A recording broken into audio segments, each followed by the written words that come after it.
క్షణం కూడా అది స్వరూపపు మరుపు లేకుండా ఉండడం కోసమే. అంతేనా అత్తయ్య?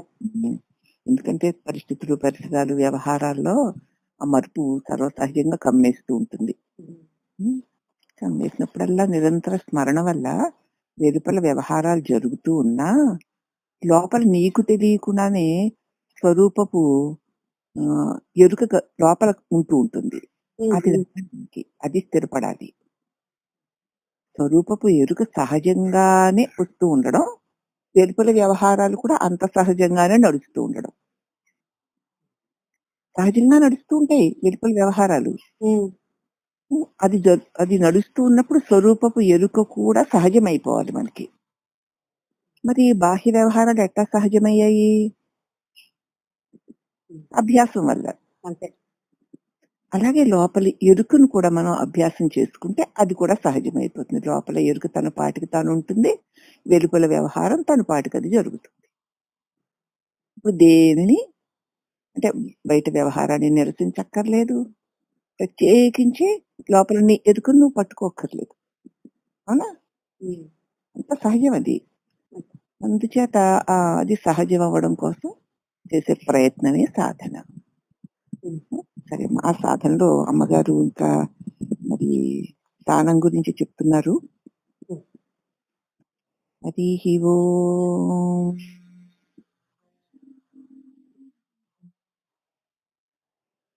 ఓం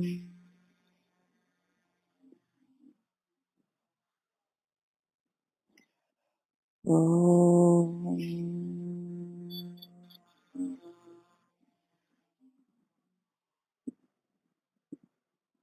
ఓం శ్రీ గురుభ్యో నమః. శ్రీ మహాగణాధిపతయై నమః. ఓం ఐం సరస్వతీ దేవ్యై నమః. శ్రీ సద్గురు పరబ్రహ్మణే నమః. శ్రీ ఓం. శోక మోహాలు ముక్తిని ఇప్పటికి ఇవ్వవు. త్యాగివై దానము చేయుము. తన కష్టార్జిత ధనంలో 9 భాగాలు దాచుకొని 1 భాగానైనా దానం చెయ్యి. మరలా జన్మలో దరిద్రం రాకుండడం కోసం దానం చెయ్యాలి. కానీ దరిద్రుల బాధ నివారణ కోసం కాదు, వాళ్ళ బాధ నివారింప చేయడం కోసం కాదు. నువ్వు అలా అనుకునే చేస్తావు గాని ఈ పని వల్ల వచ్చే జన్మంటూ ఉంటే దానిలో నీకు దరిద్రం రాకుండా ఉంటుంది. మన శ్రేయస్సుకే మనం దానం చేస్తున్నాం. మనం ఇతరులకిచ్చినది మనకే ఇచ్చుకొనుచున్నామని ఎరిగిన ఇవ్వకుండు వారెవరు అన్నారు రమణ మహర్షుల వారు. ఈ మర్మం తెలియక మనము తెల్లవారు లేచింది మొదలు అనేక కృత్యములలో తెలిసి తెలియని జీవహింస చేస్తూనే ఉంటాం. కూరలు తరగడంలో క్రిములు చస్తాయి, కాలి కింద క్రిములు చస్తాయి, కర్రలు పిడకలు పూర్వం అది వాడేవారు కదా, దానిలో కూడా క్రిములు కాలిపోతాయి. ఇల్లు తుడిచినప్పుడు క్రిములు చేస్తాయి. పైగా క్రిములు చావడానికి ప్రత్యేక మందులు కూడా వేస్తున్నాం కదా మనం. ఈ పాప పరిహారం ఎట్లు అంటే నిత్యము భూతదయ వల్ల స్వల్ప దోషములు నశిస్తాయి.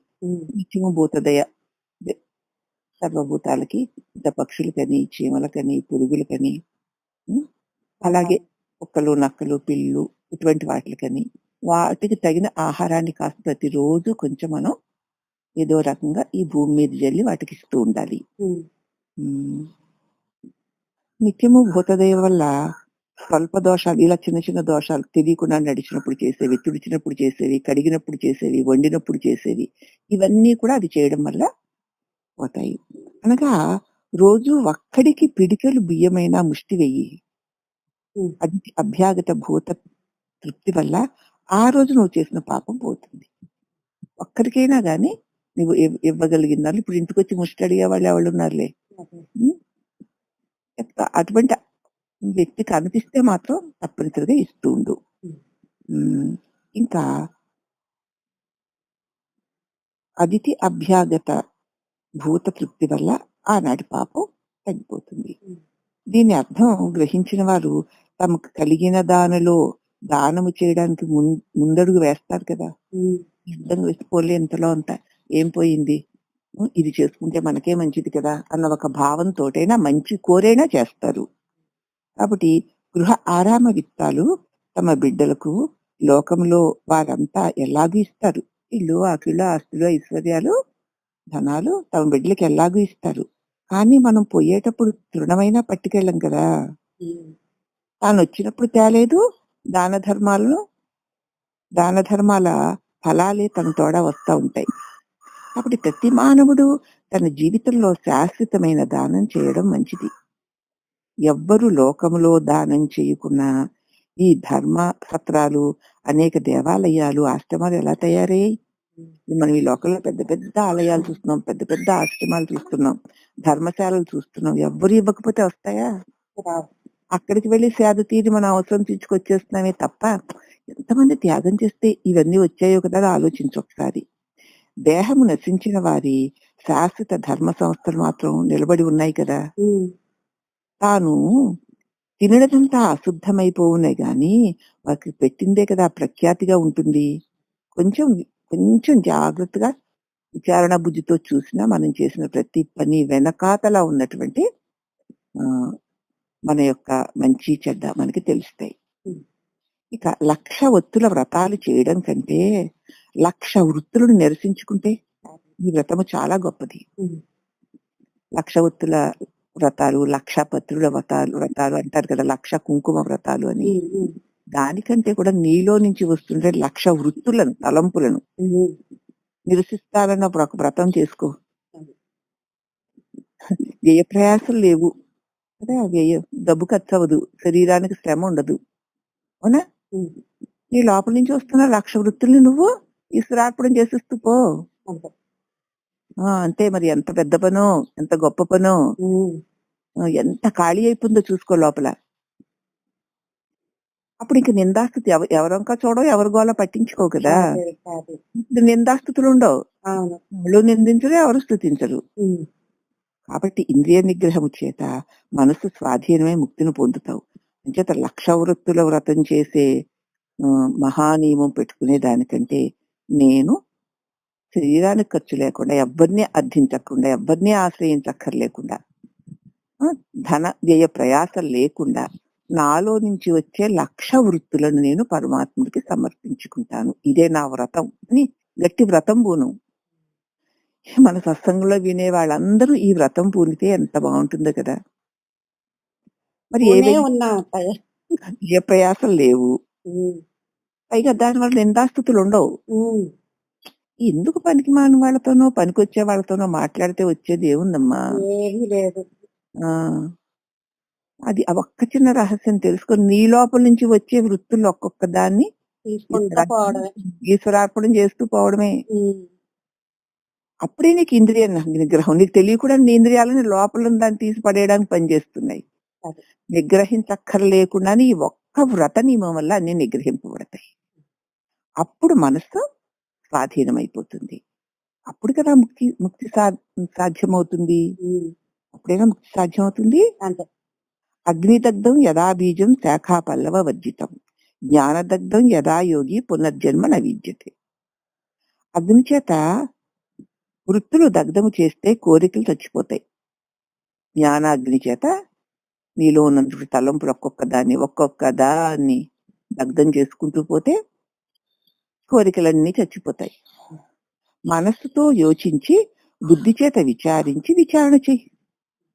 ముందు మనసుతో ఆలోచిస్తావు కదా, అది అవునా కాదా, మంచిగా చెడ్డా, నాదా కాదా, నువ్వా నేనా, శత్రువా మిత్రువా అన్నటువంటివన్నీ కూడా మనసుతోటి చేసి నీ సంస్కారానికి అనుగుణంగా అవును అంతే అని నిశ్చయిస్తావు. అవునా? ఎవరైనా అంతే కదా. మనసు అనేకం చెప్తూ ఉంటుంది తల్లి. ఆ చెబుతూ ఉన్నప్పుడు, ఆ వృత్తుల్ని చెబుతూ ఉన్నప్పుడు నీ బుద్ధి ఏం చేస్తుందంటే నీ వాసన దేని మీద బలంగా ఉందో దాన్ని ఓకే చేసేస్తుంది. ఇక దాని గురించి మళ్ళీ మొదలవుతుంది. అంచేత మనసుతో చక్కగా యోచించి బుద్ధి చేత విచారిస్తే ఏం జరుగుతుంది? ఇప్పుడు లోపల నుంచి ఏది వస్తున్నా సరే, మనసులో నుంచి ఏది వస్తున్నా సరే బుద్ధితోటి కనుక విచారణ చేస్తే జ్ఞానము చేతనే జన్మ కర్మ రహితులవుతారు. నీలో నుంచి వస్తున్నటువంటి ప్రతి వృత్తిని అక్కడికక్కడే నశింపచేసేటువంటి ఎరుక అదే జ్ఞానం. ఆ జ్ఞానం వల్లనే జన్మ కర్మలన్నింటినీ వదిలించుకోగలుగుతాం. ఆ ఒక్కటే మందు. అంతకంటే ఇక ముందు లేదు, లేదు, లేదు. నామరూప నటనలతో ఉన్న దేహము అంతే కదా! లేచినప్పటి నుంచి పడుకునే వరకు. ఒక్కొక్క నామం, ఒక్కొక్క రూపం. ఒక రూపం దగ్గర ఒక నటన, ఒక రూపం దగ్గర ఒక నటన. అస్తమానం నటిస్తూ ఉండడమే లేచినప్పటి నుంచి పడుకునే వరకు. ఈ శరీరం. అదే మరి ఈ దేహం. ఇది శిథిలమవును గనుక దీన్ని శరీరము అంటున్నారు. నటించి నటించాక అలసిపోయి శిథిలమైపోతుంది. ఇక దహింపబడుతుంది గనక దేహం అంటున్నారు. నీటి బుగ్గ వంటి తనువుతో బూటకముగా నాటకమాడి కాటికి పోవడానికే కదా చేసే పనులన్నీ. ఈ శరీరంతోటి బూటకాలు, అబద్ధాలు, అసత్యాలు, స్వార్థాలు, పాపాలు, అహంకార మమకార భావాలతో ఏవేవో మూటలు కట్టుకోవడాలు. ఏం చేస్తావు? కాటికి పోవడానికే కదా ఈ నాటకం అంతా. అండపిండ బ్రహ్మాండమంతా ఇంద్రజాలమే, ఇంద్రజాలమే, ఇంద్రజాలమే. ఒక మహా ఇంద్రజాలకుడు వచ్చి ఒక గొప్ప మాయా దృశ్యాల్ని కల్పించి కాసేపు ఆహా ఓహో అవుననిపించి వాడు విరమించేసరికి అంతా పోతుంది. అవునా? అవును. నేనన్న మాయాజాలకుడు ఇంద్రజాలకుడు చూస్తున్నాడు. వచ్చి ఇక వాడి భావాలకు అనుగుణమైన కల్పన చేసేస్తూ అదే సత్యం అనిపించేస్తూ దానిలో దొర్లించేస్తాడు. వాడు ఎప్పుడు ఇక ఆ మాయా విజృంభణ ఆపుతాడో అదంతా తొలగిపోయి ఈ మాంత్రికుడు కూడా మరుగైపోతాడు. అవునా? మరి ఇంద్రజాలం కాకపోతే నిజమా? కాబట్టి ఈ అండపిండ బ్రహ్మాండం అంతా ఇంద్రజాలమే. లోకుల మాటలు కాకుల కోతలని తలవు. లోకులు వాళ్ళకి ఇష్టం వచ్చినట్టు ఇష్టమైన సమయంలో ఇష్టమైనట్లు మాట్లాడుతూ ఉంటారు. అన్నీ అసలు ఎవడు వినమన్నాడు, ఎవడు పట్టించుకోమన్నాడు.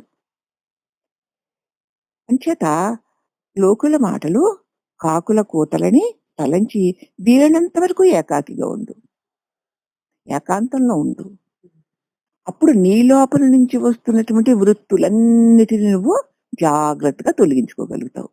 నీటి నుంచి వచ్చేస్తుంటే లోపల నుంచి వచ్చే వాటిని నువ్వు గమనించుకోలేవు కదా. బయట నుంచి వచ్చే వాటికి లోపల నుంచి వచ్చే వాటికి ఇష్టాయిష్టాలు బట్టి కలయికలు జరిగి ఒక పెద్ద రణరంగం తయారవుతుంది. మరి నువ్వే చేసుకుంటున్నావా? బయట వాటికి నువ్వు ఆస్కారం ఇవ్వకుండా ఉండాలి అంటే, నీ లోపలి వాటిని తొలగించుకోవాలి అంటే వీలైనంత వరకు లోకులనే కాకుల జోలికి వెళ్లకుండా ఏకాంతంగా ఉండడానికి ప్రయత్నించేయి. అప్పుడే నీ లోపల నుంచి వస్తుంటే వృత్తులు ఒక్కొక్క దాన్ని నువ్వు జ్ఞానాగ్నిలో దగ్ధం చేసేసుకోగలిగినప్పుడు ఇక వెలుపల నుంచి వచ్చేవన్నీ అప్పుడు కాకుల కోతలవుతాయి కదా. మాట అంటే సరిపోదు, ఒకళ్ళమ్మా కాకులు అంటారు అంటే సరిపోయిందా? మరి ఆ కాకుల కూతల్లో దూరిపోతున్నావు కదా నువ్వు. అవి కాకుల కూతలు చెయ్యాలి అంటే నీవు నీ లోపల నుంచి వచ్చేటువంటి వృత్తులు అనేటువంటి కాకులని అక్కడికక్కడ ఎక్కడికక్కడ తొలగించుకుంటూ పో. అప్పుడు లోకుల మాటలు కాకుల కూతలను మనం అనవచ్చు. అలా ఉండాలంటే నువ్వేం చేయాలి? లోకుల మధ్య ఉంటే నువ్వు ఒక కాకులతో పాటు నువ్వు కాకివి, అవి కావంటే నువ్వు కావంటావు. అవునా? లోకులతో కూడి కాకివి కాకు ఏకాంతివై ఉండి ఈ నీ లోపల నుంచి కూసే కాకుల కోతలను ఆపు. అర్థమైందా? అద్భుతం. మరి అందుచేత బయలే బ్రహ్మము. భ్రాంతికి లోబడిన వారు బ్రహ్మమును ఎరుగరు. అంతే కదా. ఆ నేనన్న మాయా అవి రానప్పుడు ఏ జగత్తు లేదు కదా. లేదు. వాడు జగత్తు సృష్టిని చేయకుండా ఉంటే ఏమీ లేదు కదా. ఏమీ లేదు. అదే బ్రహ్మము. మరి ఈ మాయావి చేసిన మాంత్రికుడు చేసిన మహామోహంలో పడిపోయారనుకో, వాళ్ళు మరి బ్రహ్మముని ఎరుగరు కదా. ఎరుగరు. బ్రహ్మం అంటే ఆ మాయావి ఎవడో ముందు నీకు తెలియాలి. వాడిని తెలుసుకుంటే వాడెక్కడి నుంచి వచ్చాడా అని గమనించగలుగుతావు. అప్పుడు అసలు మాయావే లేడు, ఇక మాయావే లేదు. కాబట్టి మాయావే లేడు, ఒక మాయావి ఉన్నాడు. వాడిదంతా కల్పన చేస్తున్నాడు ఎవ్వడు అనుకోడు.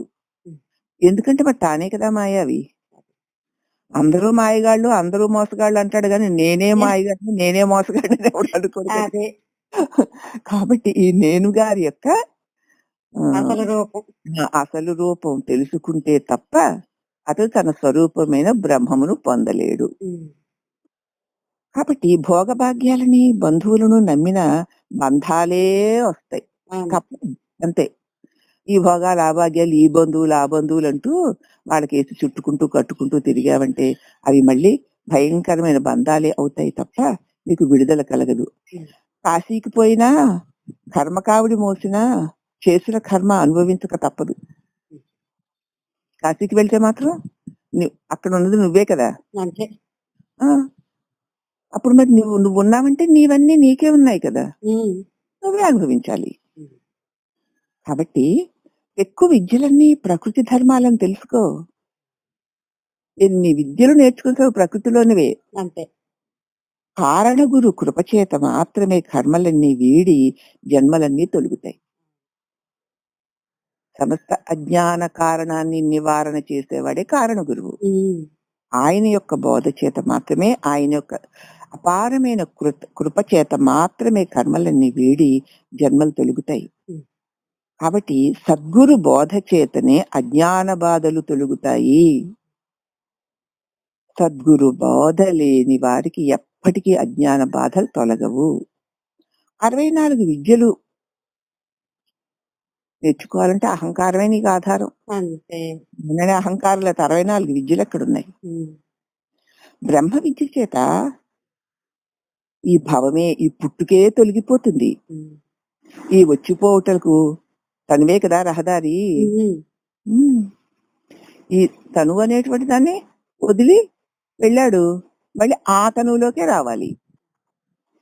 దీనికై అగ్రజన్మమని అధికులమని ఎందుకయ్యా అహంకారం?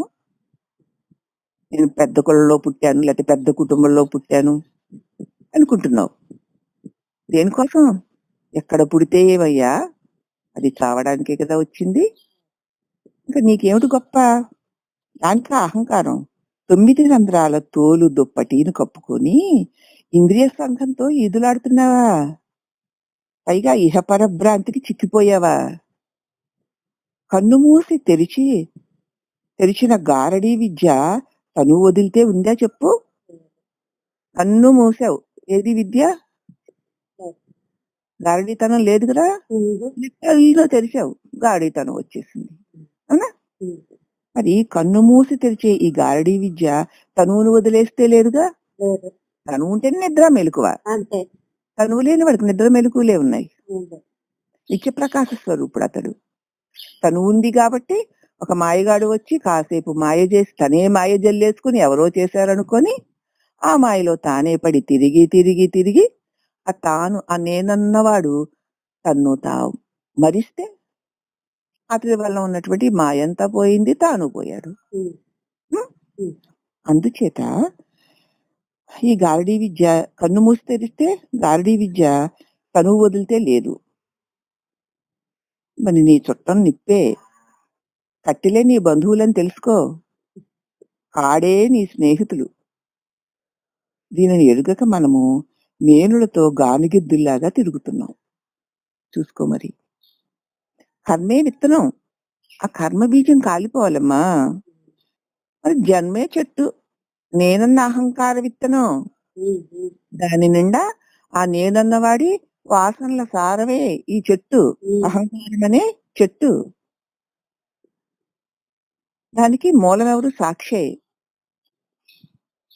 వృత్తులే ఆకులు, ఊహలే పువ్వులు, క్రియలే కాయలు, భవనాశనం చావు పుట్టుకలే ఫలితాలు. తినే పక్షులు జీవేశ్వర మాయా నాటకం. అంతే. ఇంతకంటే ఏమైనా వేరే కథ ఉందా? మరి ఆ విత్తనం కాలిపోతే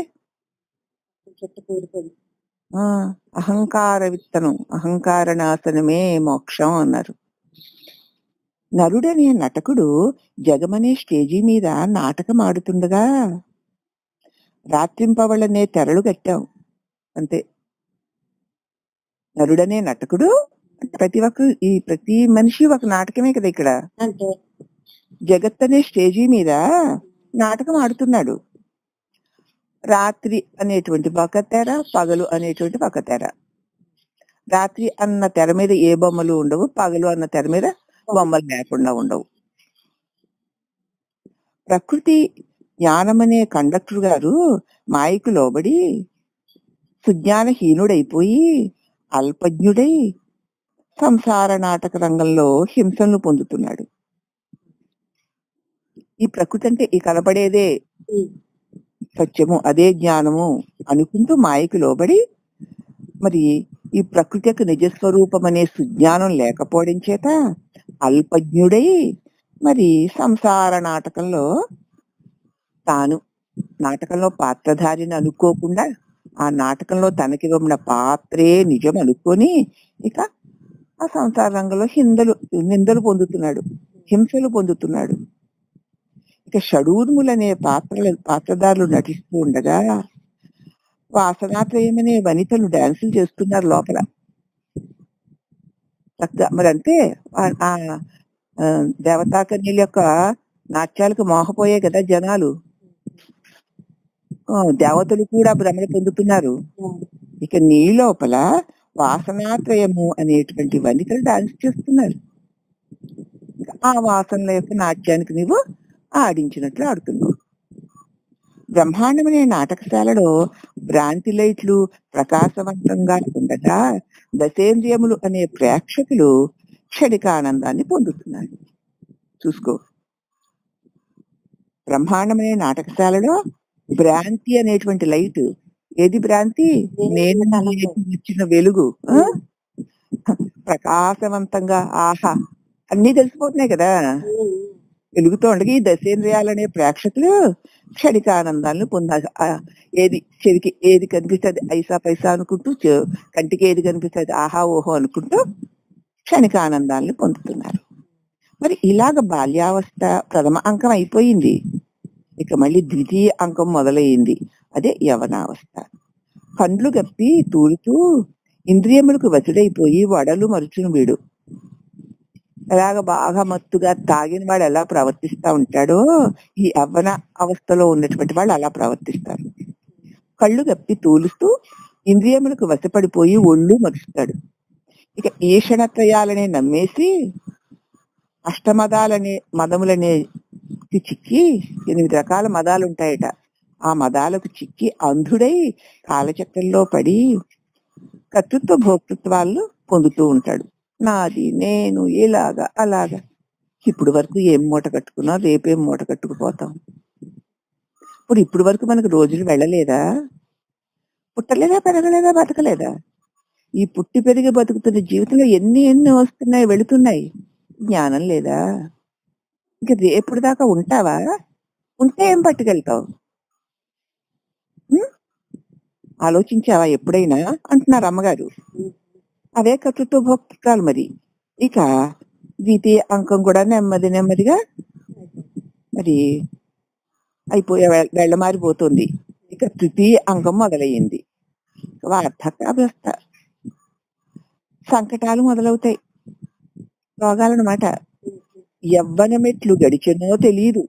ఆ యవ్వనంలో ఈ నొప్పులే ఆ నొప్పులే ఏ బాధల్లో చెంగుమంటే ఇష్టం వచ్చినట్టు ఇంద్రియాలు ఆడించినట్టు మనసులో వాసనలు ఎలా ప్రేరణ చేస్తే ఇంద్రియాలు అలా ఆడిస్తుంటే అలాగ తైతక్కలాడుతూ ఎలాగ యవ్వనమంతా నువ్వు గడిపావో నీకు తెలియదు. ఇదిగో ఈ తృతీయ అంకం వచ్చేసింది. ఇక ఒక్కొక్క సంకటం ప్రాప్తించింది. యవ్వనమంతా ఎలా విడిపోయిందో తెలియదు. అయ్యవే అంతంత తిరిగామండి, ఎన్ని పనులు ఎంతంత పనులండి, నిమిషాల్లో చిటికి పని చేసేసిన ఎక్కడ అలసట భయం బాధ బెంగ అసలు నీరసం అన్నదే ఉండేది కాదు. ఏదో అబ్బాయి కాఫీ కాసుకోవడానికి ఎంత నీరసం వచ్చేస్తుందమ్మా, కూర్చొని లేవలేకపోతున్నావా ఏంటంటారు వాణి గారు అంటుంది. తెలియదు ఏంటంటావు మరి, ఏమిటి అనడానికి ఏముంది, వెళ్ళింది ఇది వచ్చింది, అది వెళ్ళింది ఇది వచ్చింది. మరి అది వచ్చినప్పుడు ఇది ఎందుకు వచ్చింది ఏంటంటారు వాణి గారు అన్నావా? ఎవరన్నా వచ్చినప్పుడు అనలేదు కదా. గంతులేస్తూ ఓహో నన్ను మించిన వాళ్ళు లేరంటూ నోరుకు వచ్చినంత గట్టిగా అరుస్తూ చేతులకు వచ్చినంత గట్టిగా పనులు చేస్తూ ఊరేగుతూ ఓహ్ నన్ను మించిన వాళ్ళు లేరని ఆ అవస్థ వచ్చినప్పుడు అడిగావా? ఇప్పుడు ఇదేంటండి వాడి గారు అంటున్నావు. అప్పుడు అది వచ్చింది, ఇప్పుడు ఇది వచ్చింది. ఇంకా మరి యవ్వనం ఎలా గడిచిపోయిందో తెలియడం లేదు. ఓటికుండలో నీటిలాగా శక్తి అంతా జారిపోతుంది. ఏదో పాపం కొడుకులు, కోడళ్ళు అందరూ మంచోళ్ళేనమ్మా. మంచి మంచి ఆహార పదార్థాలు బలంగా ఉండమ్మా తల్లి. ఈవిడికి రోగం వచ్చింది. నేను చాకరీ చేయలేను. ఈవిడని కొంచెం చక్కగా చూసుకుంటే ఈవిడికి ఏ రోగం రాకుండా ఉంటే బాబోయ్ నేను సుఖంగా ఉండొచ్చని పాపం బానే పెడుతున్నారు తిండ్లు అవిను. కానీ ఓటికుండలో పోతే నీటిలాగా తిన్నది ఒంటికి పడుతుందో లేదు. ఎలా పడుతుంది? పట్టక జారిపోతుంది. శక్తి అందడం లేదు. ఇక శక్తిహీనులైపోయి చిత్తము చెడిపోయి కోతి చేష్టలు మొదలైంది. చిన్నదేమైపోతుందో తెలీదు. అదే మలంగా మారిపోతుందిలే. శక్తి వంటికి అందకపోవడం చేత శక్తిహీనుడైపోయి అయిపోయేసరికి చిత్తం మనసు చెడిపోయి కోతి చేష్టలు చేస్తూ ఉంటారు. ఇక ఈ తృతీయ అంకం కూడా సమాప్తి అయిందమ్మా. అట్లు కాకుండా కాలం అనే రైలెక్కి లీలలనే టిక్కెట్ తీసుకోకుండా సద్గురు అనే స్టేషన్ మాస్టర్ దగ్గర చేరి నాకు ద్వాదశి టిక్కెట్ ఇవ్వండి అని గురు కృపను పొంది అండపిండ బ్రహ్మాండాలు అనేటువంటి కొండలను దాటి విషయములనే వనములను దాటి ద్వాదశాంతమును పొందుము. కాబట్టి ఎందుకు ఆ రైళ్లు అలా రకరకాల రైళ్లు వస్తూ ఉంటూ పోతాయి. ఆ రైళ్లు ఎక్కడ ఎందుకు వాసనలు అనేటువంటి టిక్కెట్లు కొనుక్కొని ఆ టిక్కెట్కి తగిన స్టేషన్లు కొనుక్కోకు వద్దు. అలా కాకుండా కాలం అనే రైలు ఎక్కకు. ఇక సద్గురు అనేటువంటి స్టేషన్ మాస్టర్ గారి దగ్గరికి చేరి ఇక నాకు ద్వాదశి టిక్కెట్ ఇవ్వండి అని గురు కృపను పొంది అండపిండ బ్రహ్మాండములనే కొండలన్నిటినీ దాటుతూ విషయములనేటువంటి వనాలన్నిటినీ దాటుతూ ద్వాదశాంతాన్ని పొందు. సంగమును వీడు నిస్సంగుడు వగుము. త్రికరణ శుద్ధిగా తాను చేసే కర్తృత్వములు మనోవాక్కాయ కర్మలు అర్పించుము. అంతా బాగానే వినేస్తారమ్మా. రాధ అమ్మగారండి గురువనే స్టేషన్ మాస్టర్ దగ్గరికి వెళ్ళండి ద్వాదశి టిక్కెట్ అన్నారండి అంటే ఏంటండి అంటారు. ఇన్ని సంవత్సరాలు చెప్పిన బోధలు ఒక్కటి కూడా వీళ్ళకి ఎక్కలేదు. ఆ ద్వాదశి అంటే అదేదో మంత్రాలక్షాలు ఇచ్చేస్తారు, అవి నాకు మోక్షాన్ని ఇచ్చేస్తాయి అనుకుంటున్నారు. నీకు ఇచ్చేసిన మంత్రాలను ఉద్ధరిస్తున్నావేంటి? ద్వాదశి అని ఒక మంత్రం, ఆ మంత్రాన్ని గురువు దగ్గర తీసుకుంటుంది ఆవిడ. ఆ తీసుకునేసరికి ఇక ఆ మంత్రంలోనే అండపిండ బ్రహ్మాండాలన్నీ ఉన్నాయి అంతే కదా. ఓం నమ శివాయలోనే అండపిండ బ్రహ్మాండాలన్నీ లేవు? అన్ని ఉన్నాయి అందులోనే. ఓం నమో భగవతే వాసుదేవాయలో లేవు? ఓం నమో నారాయణాయలో లేవు? ఓం శ్రీరామాయలో లేవు? అదే ఆ అక్షరాల్లో అండపిండ బ్రహ్మాండాలన్నీ ఉన్నాయి కదా. మీరు అదేదో చెప్పారండి ద్వాదశి అంటే ఏంటండి? అది ఇమ్మని గురువు గారిని అడిగారు కదా ఆయన, నాకు మీరు ఇవ్వండి అంటే ఇప్పుడే పొద్దున్న నేను ఏం చేయనే బాబు. ఇమ్మని గురు కృప చేత దానిని పొంది ఇక అండపిండ బ్రహ్మాండాలనే కొండలన్నీ దాటేయి, విషయాలనే వనాలన్నిటినీ దాటేయి, ద్వాదశాంతాన్ని పొందు. కానీ అన్నిటిని దాటేస్తే ఇంకేముంది? అంతం, దృశ్యం అంతమైపోతుంది. అప్పుడు ఆ దృశ్యంతో సంఘాలన్నీ వదిలిపెట్టబడతాయి. దేనితోటి సంబంధం లేకుండా నిస్సంగుడివై ఉంటావు. అవునా? అదే అంతరాంతరాలలో నిస్సంగత్వం అనేటువంటి ఎరుక. బాహ్యంలో వ్యవహారాలలో అది సహజం అయిపోవాలి. ఇక్కడ బాహ్య వ్యవహారాలు ఇవి సహజంగా వచ్చిపోయే లక్షణాలు కలిగిన వచ్చిపోతూనే ఉంటాయి. వెలుపల ఇది సహజమైనట్లు లోపల నీ అది ద్వాదశాలు పట్టినక్కడ అక్కడ ఇంకేముంది? నిస్సంగం అంతే. కాబట్టి త్రికరణ శుద్ధిగా తాను చేసే కర్తృత్వాలు కర్మలు మనోవాకాయ కర్మల్ని అన్నిటినీ అర్పించు. కర్మణ మనస వాచ, నీ చేత మనసులో తలంపబడేవి, వాక్కులో పలుకబడేవి, శరీరంతో చెయ్యబడేవి అన్నిటినీ ఈశ్వరార్పణం చేసేయి. గుణరహితుడై ఊరుకున్న వాడి కంటే ముక్తుడు ఎవడున్నాడు? అంటే అన్నిటినీ ఇచ్చేస్తుంటే నీకేం మిగలదు కదా. అప్పుడు ఇక గుణాలు కూడా ఆ ఇచ్చేసిన వాటితో పాటు వెళ్ళిపోతాయి. జ్ఞానము ఒకరికి బోధించవచ్చునమ్మా, కానీ జింహచాపల్యము అహం కర్తృత్వము కూడా చాలా కష్టం. జిహ్వ చాపల్యాలు అంటే మాట్లాడాలని బాగా ఇష్టం, తినాలని బాగా ఇష్టం. 2 దీనికి. ఈ నాలుకకి 2 లక్షణాలున్నాయి. అతిగా మాట్లాడడం, అతిగా తినడం. హ్మ్. ఇదిను అహంకారము, నేను, నాది అనేటువంటి కర్తృత్వము. ఇవి 2 తగ్గడం చాలా కష్టం. ఎంత జ్ఞానికైనా, భక్తునికైనా భోజనము చేయుటకు తగిన పదార్థములు సకాలంలో లభించలేదనుకో, అహం అప్పుడే లేచి శాంతి, క్షమము, దమము అన్నీ నశించి అజ్ఞానం అంకురించేస్తుంది. అంతే కదా! ఆ సమయానికి ఆకలికి కావాల్సిన ఆహారం అందకపోతే చిరుబుర్రులు వచ్చేస్తాయి కదా! పోనీ చిరుబుర్రులు రాకుండా ఆపినా శరీరానికి నీరసం వచ్చేస్తుంది కదా! అంతే. ఒక్క కర్మ చేయలేకుండా అయిపోతాం కదా! అప్పుడు మరి శాంతి, క్షమదమాలన్నీ ఏమైపోతాయి? మాయమైపోతాయి. అప్పుడు అజ్ఞానం అంకురించేస్తుంది. అది కాసిపెట్టి కూర్చుంటుంది అంకురం. జ్ఞానిని పరీక్షించడం ఎట్లు అంటే, ఇతడి జ్ఞాని అవునా కాదా అని పరీక్షించాలంటే ఎలాగంటే, మంచము దగ్గర పరీక్షించి భావమును గ్రహింపవచ్చును. అతని కంచం దగ్గర, అతని మంచం దగ్గర నువ్వు గ్రహించు, నీకు తెలిసిపోతుంది. హెచ్చు ప్రేమ ఎచ్చగలదో అదే దుఃఖాన్ని ఇస్తుంది తెలుసు. దేని మీద నీకు ఎక్కువ ప్రేమ ఉంటుందో అదే నీకు మహా దుఃఖాన్ని ఇస్తుంది. హెచ్చు ప్రేమ ఎక్కడుంటుంది? ఎవళ్ళ మటుకాలు చూసుకోవాలి. ధనమును ప్రేమించినా అది లేకపోతే దుఃఖమే కదా! మరి బిడ్డల్ని ప్రేమించినా తనకు వ్యతిరేకిస్తే ఆ బిడ్డలు దుఃఖమే కదా! ముసలితనము బంధమే. మనుమల్ని ప్రేమించినా మాయకు లోబడిపోతావు. శిష్యుల్ని ప్రేమించితే తగినంత ధనము వారు గురు కట్నం ఇవ్వక దూషించారనుకో శోకమే కదా! శిష్యుల్ని ప్రేమించామనుకో, శిష్యుల్ని ప్రేమించడం అంటే ఏమిటి? నాకు ఇన్ని ఆశ్రమాలు ఉన్నాయి, నాకు ఎన్ని మంది శిష్యులు ఉన్నారు, నా ఆశ్రమాలు అన్నది నడపడానికి వాడు ధనం ఇవ్వాలి. మరి లేకపోతే వాడు ఆశ్రమం ఎలా నడుపుతాడు? ఎంత ప్రేమించిన శిష్యులు ఆయనకు ధనం ఇవ్వలేదనుకో, ఇప్పుడు ఏమవుతుంది? శోకమే కదా! అంతే. భర్తను ప్రేమించిన భోగాలు పొందితే గాని బ్రహ్మత్వం వస్తుందా ఏమిటి? అడిగిన వల్ల పొందిస్తాడు మంచోడు మొగుడని. కోరిన కోరికలన్నీ తీరుస్తూ ఉంటాడు అంతే తప్ప బ్రహ్మత్వాన్ని ఇవ్వగలడా? వాడికి తెలిసేంటి ఇవ్వడానికి? అంచేత ప్రేమిస్తే భోగభాగ్యాలు ఇస్తాడు, అడిగిన ఇవ్వగలిగినంత వరకు ఇస్తాడు అతడు. కానీ మోక్షాన్ని ఇవ్వడు కదా, బ్రహ్మత్వాన్ని ఇవ్వలేడు కదా. తల్లిదండ్రులు ప్రేమిస్తే దాన ధర్మాలు బోధిస్తారే గాని తనురహిత బోధ చేయగలరా? చేయలేరు. నాయన తల్లిదండ్రులు మంచివాడైతే, నాయన భగవంతుడు మనకి ఇచ్చాడమ్మా, ఇచ్చిన దానిలో ఈ ధనాన్ని నువ్వు అనుభవిస్తూ పేదలకు దానం ధర్మం చేసుకోమ్మా, ముందు గతులకి ఇది నీకు ఉపయోగపడుతుంది నాయన, అందుచేత దాన ధర్మాలు చేసుకో, భగవంతుడిని నమ్ముకో నాయన అని చెప్తారు ఉత్తమ తల్లిదండ్రులు అయితే. అంతవరకే చెప్తారు కానీ నీకు జన్మరాహిత్యాన్ని వాళ్ళు చేయగలరా? చెయ్యలేరు.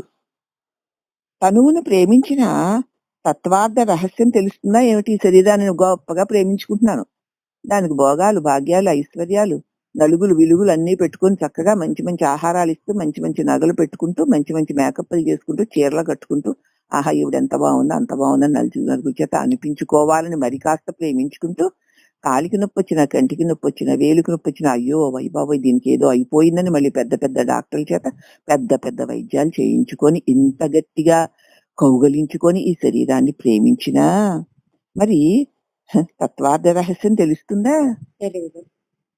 తత్వార్థ రహస్యం అంటే తత్ అంటే అది త్వం, నువ్వేదో నీకు తెలియదుగా.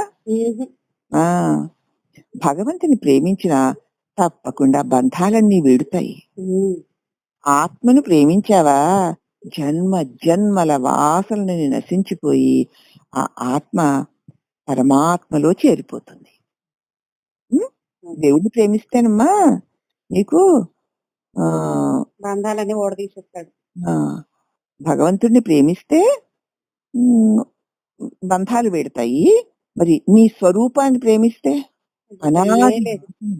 అనాది వాసనల్ని నశించిపోయి ఈ ఆత్మ పరమాత్మలో ఐక్యమైపోతుంది.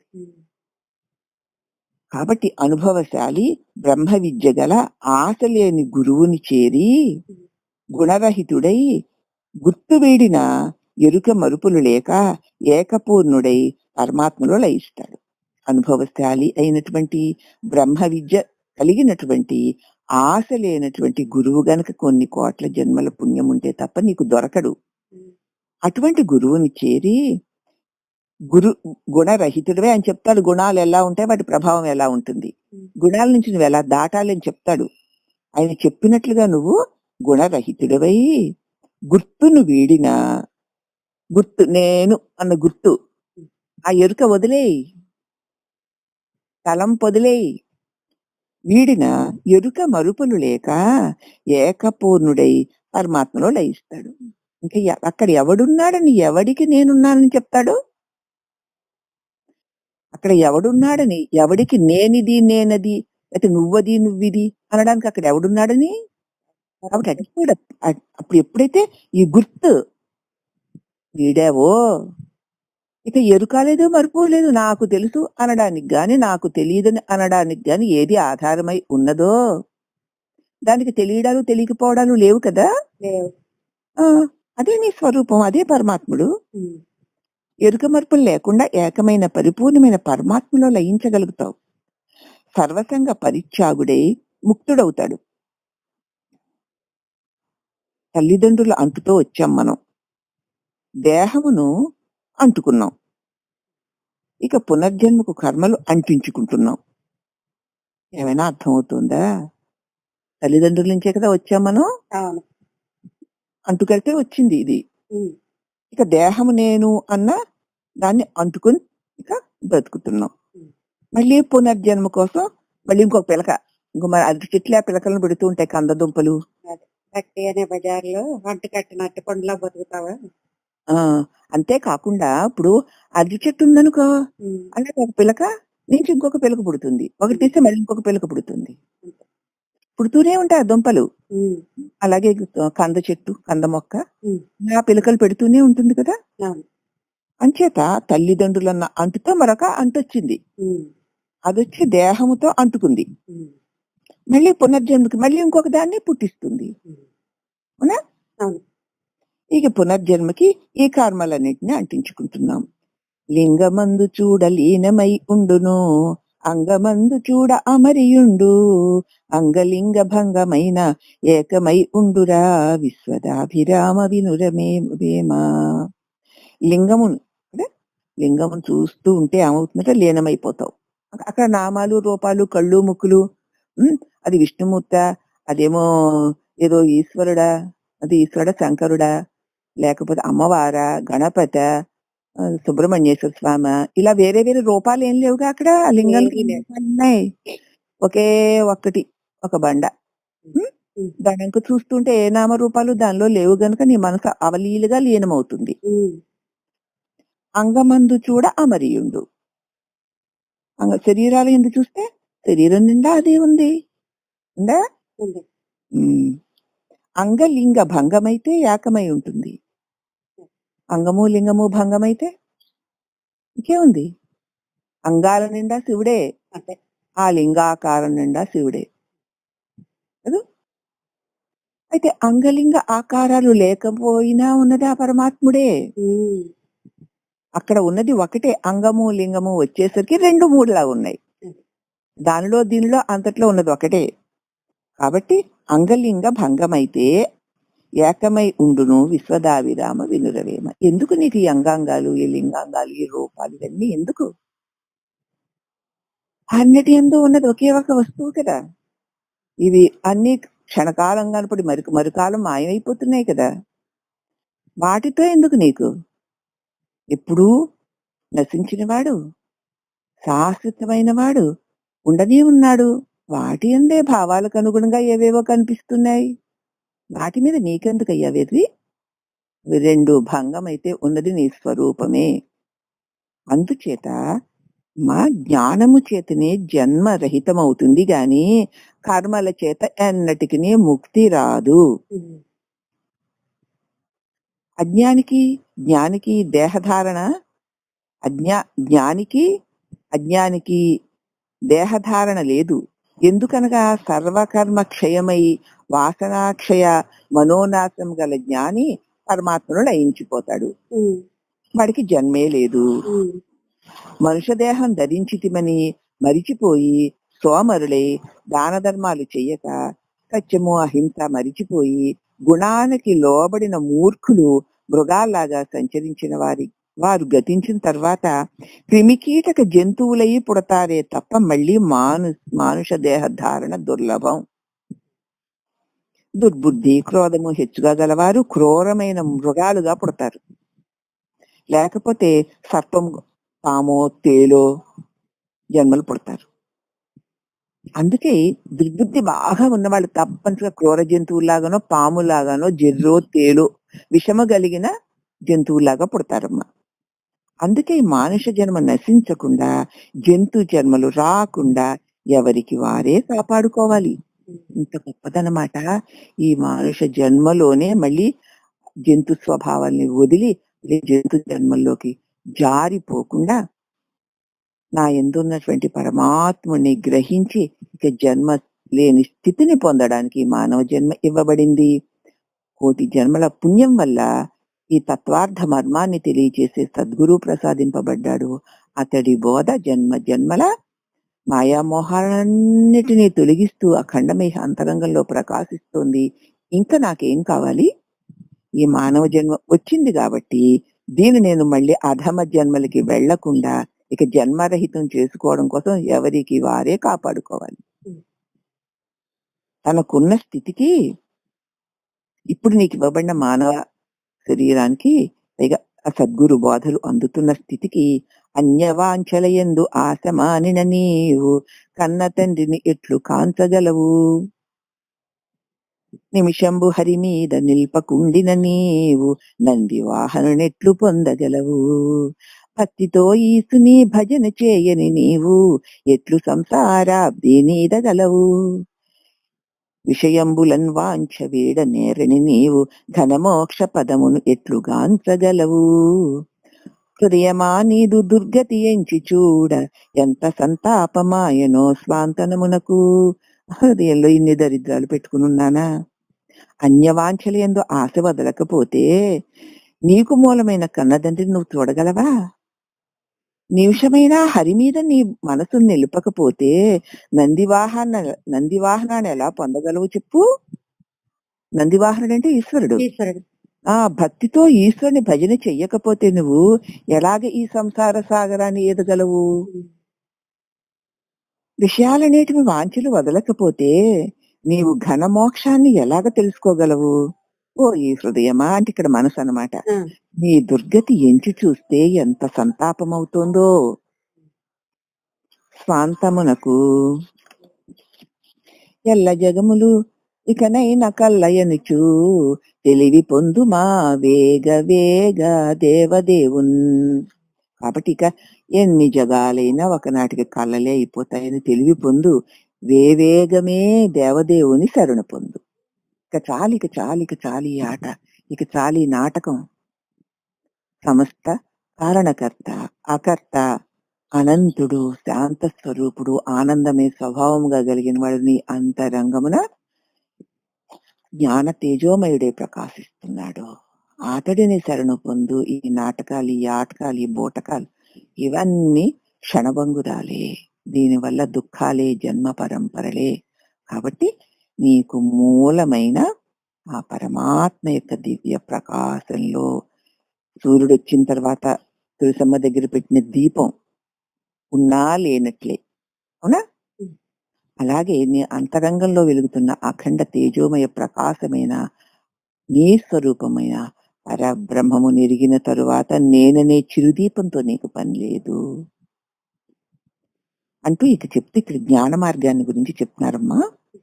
జ్ఞాని కర్మలతో గాని కర్మ చెయ్యకున్నా గాని సమాధితో గాని జ్ఞానికి పని లేదు.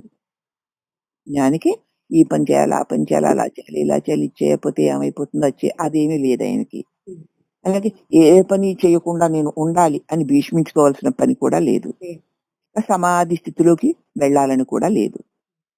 ఎవడు శాస్త్ర విధులకు అధికారి అయి ఉన్నాడో వాడు శాస్త్ర విధులను అతిక్రమిస్తే దోషం వాటిల్లుతుంది. శాస్త్ర విధులు చేయవలసిన అర్హత ఎవడికి ఉందో వాడు అది చేయకపోతే వాడికి దోషం కలుగుతుంది. ఉమ్.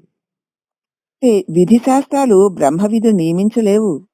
స్వస్వరూపాన్ని తెలుసుకున్న వాడికి ఈ విధులు, ఈ శాస్త్రాలు, ఏ నియమాలు పెట్టలేవు. అతనికి ఎందుకు? అక్కర్లేదు. ఉన్నది తానే కదా! ఉమ్. ఏది చేసి ఏది పొందాలని? ఏం లేదు. ఆ స్థితికి వెళ్ళిన వాడికి లేవమ్మా. ఉమ్. కానీ ఆ స్థితికి వెళ్ళని వాడికి మాత్రం తప్పకుండా శాస్త్రాలు, ధర్మాలు పాటించి తీరాల్సిందే. ఉమ్. కర్మని మానిన దోషము లేదు. జ్ఞానంలో కొందరు రజోగుణ ప్రధానులు. ప్రజల పీడకై శాపమిచ్చుటకు చేసే జపం ముక్తినిస్తుందా మరి? కొంతమంది జ్ఞానులుంటారు, వాళ్ళకి ఆ జ్ఞాన సాధనలో ఉన్నంతసేపు బావుంటారు గానీ, ఒక్కప్పుడు వాళ్ళలో ఉన్న రజోగుణం ప్రధానమైపోతుంది. అప్పుడు వాళ్ళు ప్రజల పీడ కోసం శాపమిస్తారు వాళ్ళ కోపం వచ్చి. అది ముక్తినిస్తుందా? కదా. ఇవ్వదు.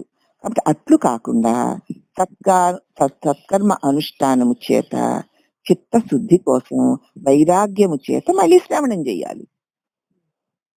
ఎందుకు? సత్కర్మ అనుష్ఠానము చేత చిత్తశుద్ధికై ముందు చిత్తం శుద్ధి పెడాలమ్మా. ఉమ్. దానికోసం వైరాగ్యం కలగాలి. ఉమ్. కలగాలి అంటే శ్రవణం చేయాలి. ఉమ్. సద్గురువు ద్వారా శాస్త్రాలని చక్కగా శ్రవణించి మాకు తెలిసిపోయింది అదే కదండి అత్తయ్య ఎన్నిసార్లు చెప్తారు అంటే ఇంకేమిటి తెలిసిపోయింది లేవమ్మా. మళ్ళీ తెలుసుకుంటే తప్పేమీ లేదు. లోక విషయాలా, ఇతరులను బాధించే విషయాలా, కాదు. నిన్ను మోహంలో పెట్టే విషయాలా కాదుగా. ఏమైనా నీకు ఇంతో అంతో మోహం అంటుకుంటే ఓడగొడతాయి మళ్ళీ వినడం అది వల్ల. అందుకని నీకు ఎంత తెలిసినా వినాలి. వింటూనే ఉండాలి. చిత్తశుద్ధికి వైరాగ్యముచే శ్రవణము. ఆ శ్రవణం అలా వింటూనే ఉండడం కాదు, మననం అవ్వాలి. ఆ. మననం చేయాలి. అప్పుడు ఆ మరణం వల్ల నిధిధ్యాసనం అంటే సాక్షాత్కారం పొందగలుగుతావు. ఉమ్. దాని ఎందే సుస్థిరుడవై ఉండిపోతావు. అది. అదే సాక్షాత్కారం. తపస్సుకే మహిమలు ఉన్నవి గాని జ్ఞానానికి ఏ మహిమలు ఉండవు. తపస్సు చేసినటువంటి వారికి మహిమలు ఉంటాయి కానీ జ్ఞానికి ఏ మహిమలు ఉండవని ఏం తెలియదు వాడికి. ఉమ్. ఏం తెలుసు? తెలియదు. ఆ జ్ఞాని దగ్గర మహిమలేమి ఉండవు, మాయలేమి ఉండవు. ఉమ్. తపస్సంపన్నులకు ఉంటాయి. మహిమలు కావాలంటే వాళ్ళ దగ్గరికి వెళ్ళిపోండి. అంటే జ్ఞానికి ఏ మహిమలు ఉండవు. ఎందుకంటే నిన్ను వెర్రివాణ్ణి, మోగవాణ్ణి, ఏమీ తెలియని వాణ్ణి చేసేస్తాడు ఆయన. ఎందుకంటే వాడికి అదే తెలుసు. అన్ని వదిలించేస్తారు. ఎందుకు నీకు అక్కర్లేదు అనిపించి అవసరం లేకుండా చేసేస్తే ఇక వాడు అడగడానికి వాడే మిగలకుండా అయిపోతాడు. అది. వాడు నాకేం తెలుసు అంటాడు, ఏమో నాకు తెలియదు ఉమ్. అంతే అంతే. అని మాత్రం తెలుసు. ఇప్పుడు ఇలా నీతో మాట్లాడుతున్నాను, క్షణం తర్వాత ఏం జరుగుతుందో తెలుసా చెప్పు? తెలీదు. మరి అన్ని తెలుసున్నట్టు ఏమిటి విరవేగడాలు? ఉమ్. అదే తెలుసు అని అంటున్నప్పుడు అసలు మరి నీకేమన్నా గుర్తుందని నాకు ఎలా తెలుసు? ఏమో ఏ క్షణానికి ఏమవుతుందో నాకేం తెలుసు? ఉమ్. ఈ ఉదయం తెల్లవారిన తర్వాత ఏ క్షణంలో ఏం జరుగుతుందో నాకేం తెలుసు? ఉమ్. మరి ఇక్కడ అది తెలుసండి, ఇది తెలుసండి, ఇది తెలుసండి, అది తెలుసండి. ఏమి తెలుసండి? తెలివి మండ. ఏమీ తెలియదని తెలుసుకో. అది. అసలు తెలుసుకోవాల్సిన అవసరమే లేదని తెలుసుకోనుండు. ఉమ్. తెలుసుకుంటే ఏం చేస్తావే? తెలుసుకోకపోతే నష్టమా? రావాల్సింది రానే వస్తుంది కదా. ఆ. మరి తెలుసుకోకపోతే, నాకు ఇష్టమైనవి తెలుసుకోకపోతే నేను చచ్చిపోతాను. ఇంకేమన్నా ఉందా? కడుపు ఉబ్బిపోతుంది, కళ్ళు ఉబ్బిపోతాయి, చెవులు ఉబ్బిపోతాయి, ఖాళీగా కొంకర్లు పడిపోతాయి. ఏం తెలుసుకుని ఏం చేస్తావు? ఏది అలా జరుగుతుంది కదా. నీకు తెలిసినా జరుగుతుంది, తెలియపోయినా జరుగుతుంది. తెలిసి జరిగి ఏమన్నా ఘనుడు అయిపోయావా? దాన్ని ఆపగలిగావా? లేదు. తెలియకపోతే ఏమైనా అఘనుడు అయిపోయావా? ఆ వచ్చిందని నిలుపుకోగలవా? లేదు. మరి ఇంకా కొంచెం కూడా ఆలోచించకపోతే ఎలాగా? ఓహో నాకేం తెలీదు, ఏదో వచ్చిందా, సరే ఆపగలనా? అవసరం లేదు. అవునా? పోయిందా? ఓహో నిలపగలనా? అవసరం, నీకు అవసరం ఉన్నా లేకపోయినా అది ఉండదు కదా. ఉండదు. మరి ఇంకా ఎందుకు ఈ విరిశ్లేషలు చూస్తూ ఊరుకో. అంతే కదా. మరి ఆయన అలా కళ్ళతో చూస్తూనే ఊరుకున్నాడు. ఎవరొచ్చారు ఎవరు వెళ్ళారో ఆ మహర్షికి తెలియలేదు. నువ్వు కళ్ళెట్టు చూస్తూనే ఉన్నావు, ఇలా ఎవడెళ్ళాడో చెప్పవా అని చెప్పి ఒక మహారాజు వాడు కళ్ళు పొడిచాడు. ఏం చెప్తాం? వాడికి ఏం తెలుసుకోవాల్సిన పనే ఉంది? లేదు. అవసరం లేదు కాబట్టి అతను అలా ఉన్నాడు. మరి అతనికి తెలుసుకున్నా ఒకటే, తెలుసుకోకపోయినా ఒకటే. కానీ మనకలా కాదుగా. ఏం చేస్తావు పోనీ? తెలుసుకున్నావు ఏం చేస్తావు? మారుస్తావా? మార్చవు సరికదా. ఇంకా ఆ మాయలు, ఆ రాగాలు, ఆ ద్వేషాలు, వాసనలు కుప్పల కింద లోపలేసుకొని గొణుక్కుంటూ మిగతా ఆయువుని కాస్త పాడు ఆహ్, చేసుకోవడమే. అదేదో బ్లాక్ వైరస్ లాగా ఆ క్రిమిగణం లోపలికెళ్ళిందంటే ఎముకల లోపలన్నీ తినేస్తుందట. అసలు అది వచ్చిందంటే ఇంక వెళ్ళడం అన్నది లేదట దానికి. అదంతే. ఫంగస్ అంతే వ్యాపించిపోతా ఉంటది. ఆ! పోనీ ఏదో పెట్టి తగ్గించేసినా మళ్ళీ ఏ మూల ఉంటుందో తెలీదు. 4 రోజుల వరకు మళ్ళీ 5వ రోజున వచ్చేస్తుంది. తగ్గదు. ఫంగస్ కదా! అంతే. అందుచేత అటువంటిది కదా ఇప్పుడు మన జబ్బు. అంతే. ఎన్ని తెలుసుకుంటే ఏమిటి వదులుతుందా నిన్ను? అవును అదిగో అప్పుడు అలాగా ఇదిగో ఇది ఇందుకే. ఎందుకే మళ్ళీ ఆ జబ్బు? ఇదిగో పనిగట్టుకొని కడుపు ఉబ్బిపోయి అన్నీ తెలుసుకొని లోపలేసుకుంటే లోపల ఈ ఫంగస్ నిన్ను బయట ఉన్నటువంటి జబ్బే ఇలా శరీరాన్ని తినేస్తుంటే ఇక నువ్వు ఎంత లోపల నాశనం అయిపోతావో చూడు. ఎందుకమ్మా అవన్నీ? అయ్యా! ఏమో బంధుమిత్రుల మీద ప్రేమేమో మరి నాకైతే తెలీదు. ఇక జ్ఞానికి కర్మలతో గాని, కర్మలు చేయకపోయినా గాని, సమాధితో గాని పని లేదు. ఎవడైతే శాస్త్ర విధులకు అధికారో వాడు శాస్త్ర విధులను అతిక్రమించినేని శాస్త్ర విధులు చేసేటువంటి సంస్కారం దానికి మాత్రమే అధికారి అయి ఉన్నవాడు దాన్ని వదిలాడంటే దోషం వస్తుంది వాడికి. జ్ఞానికి అసలు విధి శాస్త్రాలతో పనే ఉంది లేదు కాబట్టి అతను కర్మ మానినా దోషం ఉండదు. ఆయన చేశారు కాబట్టి నేను చేయనంటే నీకెలా కుదురుతుంది? అది సంగతి. అందుచేత చిత్తశుద్ధి కోసం వైరాగ్యము చేత శ్రవణము చెయ్యి. తర్వాత మళ్ళీ మళ్ళీ మననం చెయ్యి. అప్పుడు బ్రహ్మ సాక్షాత్కారాన్ని పొందుతావు. తపస్సుకే మహిమలున్నాయి గాని జ్ఞానానికి మహిమలు లేవు తల్లి. మహిమ చూపలేనందున జ్ఞానిని కాదనకూడదు. అక్కడ అనుభవం ప్రధానం. మహిమలు చూపించట్లేదు. ఆయనైతే ఎంత మహిమలు చూపిస్తారు ఇంకేం మహిమలు రావు అంటే ఈయనకి అవసరం లేదు ఆ మహిమలు మాయలే కదా. సత్యజ్ఞాని మహిమల్ని ఎప్పుడు చూపించడు. చూపించలేక కాదు, చూపలేదు ఇంకా మోహంలో పడిపోతారు. అది అందుకని చూపించడు. వాడికి చేతకాక కాదు, అవసరం లేక. అది మళ్ళీ ప్రతిబంధకం కాకుండా ఉండాలని చూపించడు. కాబట్టి అతనికి అనుభవం లేదని అనుకోకూడదు. అసలు జ్ఞానం అనగా ఏమో తెలియనా? జ్ఞానం అనగా వెలుగు. తనలో ఉన్న ఏ తెలివి చేత సర్వవృత్తులు చేయుచున్నాడో మరి ఆ తెలివి చేతనే కదా తన శరీరం, ఆ తెలివి చేతనే తన శరీరం ఎట్లు వచ్చును? తాను అనగా ఎట్టిది అని తరచి విమర్శించి చూసిన ఆ తెలివి జ్ఞానమే అవుతుంది. జ్ఞానం అంటే వెలుగమ్మ. తనలో ఉన్న ఏ తెలివి చేత సర్వవృత్తులు చేస్తుంది. నాకు తెలుసండి నేను ఇలా చేస్తా, నేను అలా చేస్తా, నేను అప్పుడు చేసా ఇప్పుడు చేసా అంటూ నేను అన్న తెలివితోటే కదా అన్ని పనులు చేస్తున్నాడు. అవును చేస్తున్నాడు. మరి ఆ తెలివి చేతనే కదా, మరి ఆ తెలివి చేతనే ఈ శరీరం కూడా వస్తుంది. నేను శరీరమును అని చేస్తున్నాడు. అంతే వస్తుంది. తానంటే ఏమిటి? అసలు నేనెవరని తరచి విమర్శించి చూస్తే ఆ తెలివే జ్ఞానమైపోతుంది.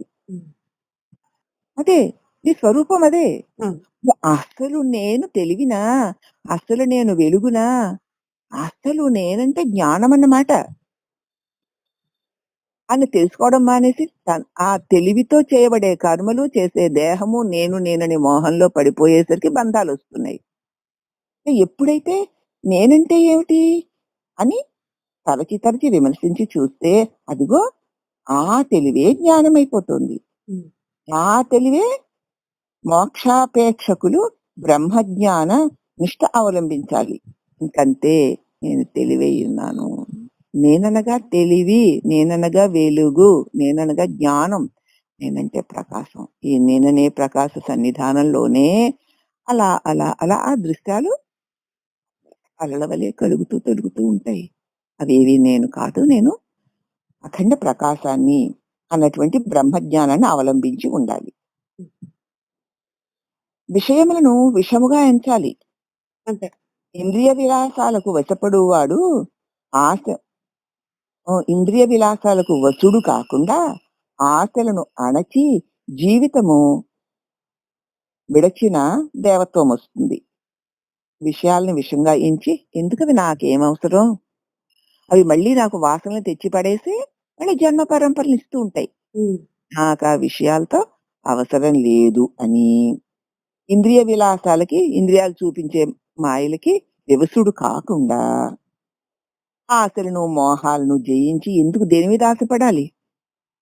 ఈ దేహం వల్లనే కదా ఈ ఆశలు, పాశాలు. ఉమ్, కాబట్టి ఆశను అణిచిపెట్టుకోవడం అంటే ఎందుకు ఆశపడాలి నాకు? అక్కర్లేదు. ఆ ఆశ వల్ల ఏమవుతుందంటే ఈ జన్మలో తీరకపోయినా మరు జన్మకు మోసుకెళ్తావు. ఉమ్, అప్పుడు జీవత్వాన్ని విడిచేయి. నేను దేహం అనుకోవడం వల్ల కదా జీవుణ్ణయ్యాను. ఉమ్, నేను తెలివినని కదా గురువు చెప్తున్నారు.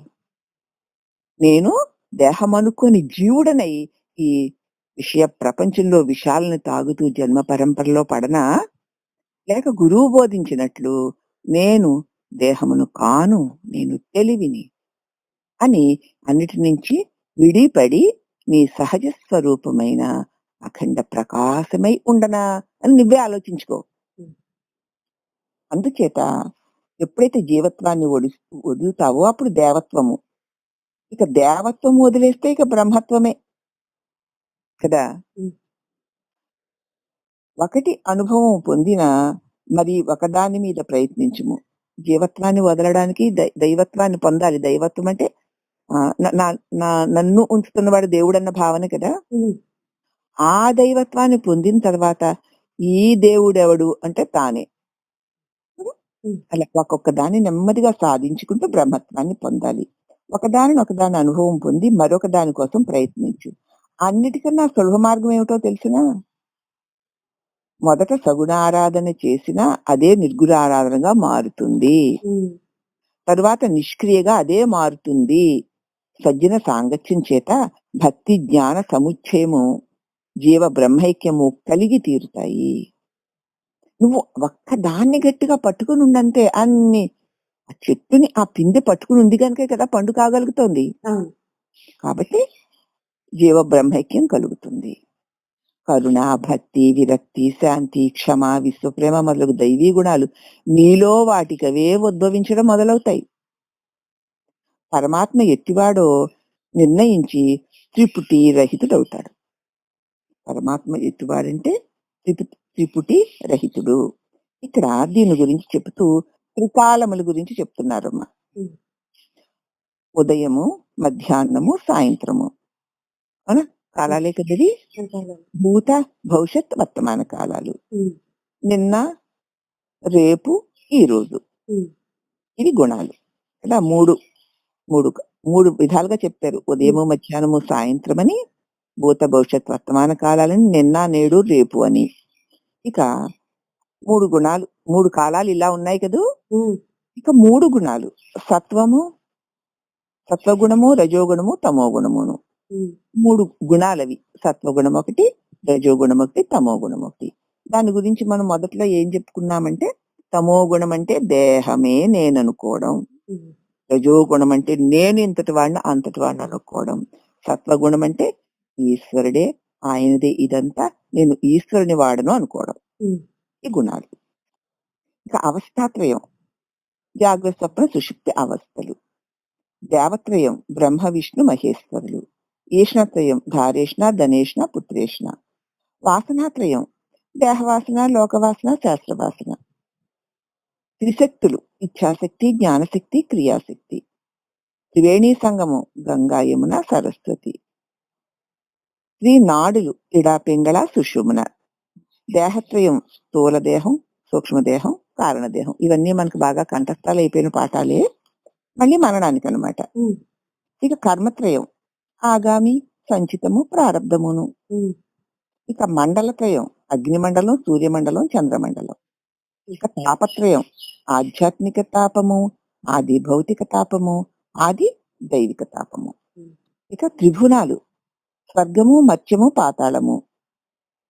స్వర్గలోకం అనగా ఊర్ధ్వలోకము, ఉమ్, మధ్యలోకం అనగా మధ్యలోకము, పాతాళలోకం అంటే అధోలోకము. ఇప్పుడు మనం మధ్యలోకంలో ఉన్నాం అన్నమాట. ఉమ్, ఇంకా ఆత్మత్రయము జీవాత్మ, అంతరాత్మ, పరమాత్మ. జీవాత్మ, అంతరాత్మ, పరమాత్మ అంటే కొంచెం వివరం చెప్తాను. జీవాత్మ అంటే దేహము నేను అని అనుకునేవాడు. అంతరాత్మ అంటే ఈ దేహము నేను అని అనుకునే వాడికి నేను అని అనుకోవడానికి ఆధారమైన వాడు. పరమాత్మ అంటే అన్ని దేహముల యందు కూడా ప్రకాశిస్తున్నటువంటి ఆ ఏకైక ప్రకాశమే పరమాత్మ. ఇక స్థానములు, స్థానత్రయము, నేత్రస్థానము, కంఠస్థానము, హృదయస్థానము. నిద్రలో హృదయస్థానంలో ఉంటాడు జీవుడు, కలలో కంఠస్థానంలో ఉంటాడు, వెలుకులో నేత్రస్థానంలో ఉంటాడు. మనం ఇప్పుడు ఈ జాగ్రత్త అవస్థలో ఈ నేను అనువాడు కంటి యందు ఉంటాడు, ఇక కలలో కంఠమందు ఉంటాడు, నిద్రలో హృదయమందు ఉంటాడు. మనమే అభిమానత్రయం, విశ్వడు, తైజసుడు, ప్రాజ్ఞుడు. జాగ్రత్త అవస్థలో విశ్వడు స్వప్నావస్థలో తైజసుడు, నిద్రావస్థలో ప్రాజ్ఞుడు. వీడే మనమే, మననేనే, ప్రతి చోట నేనే అని తెలుసుకో. వర్ణత్రయం, శ్వేతవర్ణము, రక్తవర్ణము, నీలవర్ణము. ఇక మాయాత్రయం, ఆవరణము, మలము, విక్షేపము. ఏమిటనమాట? సృష్టి, స్థితి, లయము అనగా పుట్టడం, పెరగడం, చావడం. ఇదిగో ఈ త్రిపుడితే చేతనే మనకి తిప్పలు వచ్చాయి. మాతృకా వర్ణనం, అకార ఉకార మాతృకలు, మకార మాతృకలు. ఈ మూడు కలిస్తే ఓంకారం కదా. మూడు మాతృకలు కలిసి ఒకే అక్షరం అవుతుంది కదా ఓంకారం. అరిషడ్ వర్గాలమ్మా, కామ, క్రోధ, లోభ, మోహ, మద, ఆశ్చర్యాలు. ఇవి 6 అన్నమాట. ఆత్మలోన జ్యోతి అమరినా లింగంబు తెలిసి చూడగాను తేటపడును. అదియు గురువు లేక అబ్బునే విభుభులోన విశ్వదాభిరామ వినురవేమ. ఆత్మలోన జ్యోతి అమరి ఉన్న లింగము ప్రతి ఒక్కరిలో ఉంది, తనకి తానే అమిరి ఉంది ఆ జ్యోతిర్లింగం. తెలిసి చూడగాను తేటపడును. గురుబోధ వల్ల తెలుసుకొని చూస్తే నీకు స్పష్టంగా తెలుస్తుంది. అది మరి నీకు గురువు లేకపోతే ఎప్పటికైనా అబ్బుతుందా? ఈ భూమిలో ఎవరికి గురువు లేకపోతే నీ హృదయమందు వెలుగొందుతున్నటువంటి అఖండ పరమాత్మ యొక్క అనుభవం కలుగదు. సాధన చతుష్టయ సంపత్తి గలవారలు స్త్రీలు గాని పురుషులు గాని గురు పదవికి అర్హులే. ఎవరికైతే సాధన చతుష్టయ సంపత్తి కలుగుతుందో వాడి స్త్రీయా పురుష అన్న భేదం లేదు. బ్రహ్మ జిజ్ఞాసులే బ్రహ్మవేత్తలు. బ్రహ్మమునందు అఖండమైన ఆ పరమాత్మ యందు జిజ్ఞాస, అది తెలుసుకోవాలి, దానిని పొందాలనేటువంటి కాంక్ష ఎవరికి ఉంటుందో వారే బ్రహ్మవేత్తలు. బ్రహ్మమును తెలుసుకున్నవారు తెలియగోరువారు వేత్తలే కదా. తెలిసి వేత్త అయ్యాడు, తెలుసుకోగోరుతూ కూడా వేత్తే అవుతాడు. కాబట్టి మరి ఏ జాతి వారైనా బ్రహ్మతత్వను పొందడానికి అర్హులే. బ్రహ్మ జిజ్ఞాసులైన వారు మాత్రమే మోక్షానికి అర్హులు. ఎవరి పరమాత్మ, ఎవరి జీవాత్మ, ఎవరు ఈ నేను అనేటువంటి ఈ దేహాత్మ, నేనంటే ఎవరు అని జిజ్ఞాస కలిగి ఎవరైతే ప్రయత్నం చేస్తారో వారే మోక్షానికి అధికారులు అవుతారు. బ్రహ్మ విద్యాధికారి ఎట్టివాడు అంటే సాధన చతుష్టయ సంపత్తి గలవాడు. మరి సాధన చతుష్టయ సంపత్తి అంటే ఏమిటి అంటే నిత్య అనిత్య వస్తు వివేకము, ఇహముత్ర ఫలభోగ విరాగము, సమాధి శక్తి సంపత్తి, మోక్షేచ్ఛ. ఈ లోకంలో ఏది నిత్యం ఏది అనిత్యం అని ప్రతి దాన్ని పరిశీలించి చూస్తే ఎక్కడైనా నిత్య వస్తువు కనిపిస్తుందమ్మా? లేదు. అస్సలు ఏదైనా ఉందా? ఉండదు. కానీ ఈ అనిత్యమైనవన్నీ తొలగిపోతుంటే వచ్చిపోతున్నాయో తెలుసుకునే నిత్య వస్తువు నువ్వు గుర్తెరుగుడ లేదు. నీకే కదా. నాకే. అనిత్యమని ఏ ధైర్యంతో చెప్తున్నావు? నువ్వు నిత్యుడై ఉన్నావు గనక, అనిత్యాన్ని ఎరుగుతున్నావు గనక. కాబట్టి ఈ జగత్తులో నిత్యం ఎవరు? నేను. అనిత్యం ఎవరు? నాతో తెలియబడేది. ఈ వివేకం కావాలి. ఇహముత్ర ఫలభోగ విరాగం. ఈ లోకం ఎక్కడో పరలోకం కూడా, ఈ లోకంలో ఎలాగో పరలోకంలో కూడా అంతే. ఈ లోకంలో భోగాలు ఇలా ఉంటే ఆ లోకంలో భోగాలు ఇంకొకలా ఉంటాయి అంతే. ఏదైనా భోగాలు పోయేవే. కాబట్టి ఇంకేం చేసుకుంటావు? నీకెందుకు పోయేవి ఎన్ని గొప్పవైతే ఏమిటి? ఏ లోకంలోవైతే ఏమిటి? కానీ పోని దాన్ని నువ్వు తెలుసుకోగలిగిన రోజున ఇహమూత్ర ఫలభోగ విరాగం వస్తుంది. ఇటువంటి విరాగం నీకు కలిగిన స్థిరపడాలంటే సమాధి షట్క సంపత్తి. శమధమాదులు ఇవి 6. అవి మనకి ఆ సంపద ఉండాలి. మోక్షేచ్ఛ. ఇక మరి జన్మ నాకొద్దు. మన కోరిక బలంగా ఉండాలి. ఈ 4 భావాన్ని గ్రహించు. అది మీకు వివరంగా చెప్తాను అంటున్నారు అమ్మగారు. అంటూ అనిత్య వస్తు వివేకం అంటే నిత్య వస్తువు బ్రహ్మమేనని, అనిత్యమైనది ప్రపంచమని తెలుసుకో. ఇహముత్ర ఫలభోగ విరాగం అంటే ఈ లోకంలో ధన కనుక వస్తువాహనాలు వనితాది విషయాలు ఎందు ఇచ్చ లేకుండుట, స్వర్గాదులందు వాంఛ లేకుండుట. సమాధ షట్క సంపత్తి అంటే శమము, దమము, ఉపరతి, తితీక్ష, శ్రద్ధ, సమాధానము. అంటే ముందు శమం అంటే ఏమిటో చెప్పుకుందాం. శమం అంటే బాహ్యేంద్రియములు, బాహ్య విషయాలు, వీటి యందు వృత్తులు చేయుచున్న వాటిని మళ్లించి వేదాంత శ్రవణాల్లో నిలపాలి. మన బాహ్యేంద్రియాలు బాహ్య విషయాల్లోకి వెళ్ళిపోతుంటే అప్పుడు వీటి యందు ఆ తలంపులన్నిటినీ కూడా మళ్లించి వేదాంత శ్రవణం మీద మన మనసును పెట్టాలి. గురుబోధ మీద, సత్సంగం మీద మనసును పెట్టాలి. ఏవో విషయాలు ఇంద్రియాలు తీసుకెళ్ళిపోతూ ఉంటాయి. వాటి మించి మాటికి మళ్లించుకుంటూ గురుబోధ మీద, వేదాంత శ్రవణాల మీద ఇచ్చి పెట్టుకోవాలి. అది శమము. దమము అంటే అంతరేంద్రియాలను, అంటే మనస్సు ప్రపంచిక విషయాల్లోకి పోతున్నప్పుడల్లా మనస్సును మళ్లించాలి. నీకెందుకు, నీకేమన్నా సంబంధం ఉందా, ఎందుకు వాటి గురించి ఆలోచిస్తున్నావు అని ఒకసారి దాన్ని హెచ్చరించుకోవాలి. మళ్లించి వేదాంత శ్రవణం చెయ్యి. గురుదేవులు బోధ చెప్తున్నారు, ఆ బోధని విను. అక్కడ నీకు ఏది సత్యమో ఏదా సత్యమో తెలిసిపోతుంది. మాయామర్మాలన్నీ తెలిసిపోతూ ఉండగా మాయలోకి ఎందుకు వెళ్తావే పిచ్చిదానా అని మన మనసును మళ్లించుకోవాలి. తర్వాత భిన్నదాన్ని మళ్ళీ మనసు చేత మననం చేయించుకుంటూ ఉంటే ఆవు తిరిన గడ్డి వలె నెమరు వేసుకుంటూ ఉండాలి. మనసుకి మేతనిచ్చి మళ్ళీ మననానికి నేర్పించుకుంటూ ఉండాలి. దీన్ని దమము అంటారు. ఉపరతి అంటే సమస్త ఇంద్రియములు ఊర్ధ్వముఖంగా త్రిప్పి పరమాత్మయందు నిలిపి తన అనుభవమును ఉపన్యసించుట. ఉపరతి అంటే సమస్త ఇంద్రియాలు కూడా ఊర్ధ్వముఖంగా పరమాత్మ వైపుకు తిప్పుకొని పరమాత్మయందు నిలిపి తన అనుభవమును ఉపన్యసించుట. అంటే ఇప్పుడు ఈ చెప్పబడేది అనమాట. అది ఇప్పుడు చెప్పబడుతుంది అదే. సమస్త ఇంద్రియాలు ఎక్కడ ఏమున్నాయో అన్ని ఇంద్రియాలు ఉన్నాయి, అన్ని విషయాలు ఉన్నాయి, ఏవీ లేవు ఇప్పుడు నాకు. అంటే ఇక ఎలా ఉంది ఊర్ధ్వముఖంగా తిప్పడం అంటే లోపల నుంచి ఒక ధార వలె వస్తున్నటువంటి పరమాత్మ యొక్క బోధలో లీనమై ఉంది. అదే మాట్లాడుకుంటుంది, అదే ఉపన్యాసం, అదే ఉపరతి. తితీక్ష అనగా ఉపరతి ఎంత ప్రత్యక్షంగా అనుభవానికి వచ్చిందో చూసావా. ఉపరతిని తాను అనుభవిస్తూ పరమాత్మని అందరికి అనుభవానికి అందించగలుగుతూ ఉండడమే ఉపరతి.